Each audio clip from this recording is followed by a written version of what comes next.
hum vil sin lui nei hin đó gì lâu hầm lâu lại mỗi lần mà nghĩ ta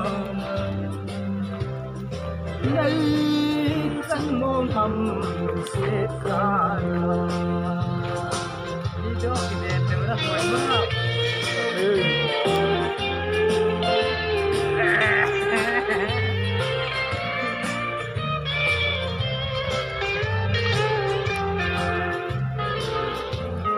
xuyên lại nào xa bằng cái hiện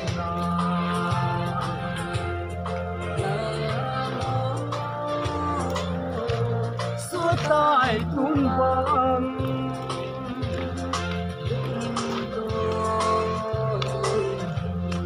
con thủ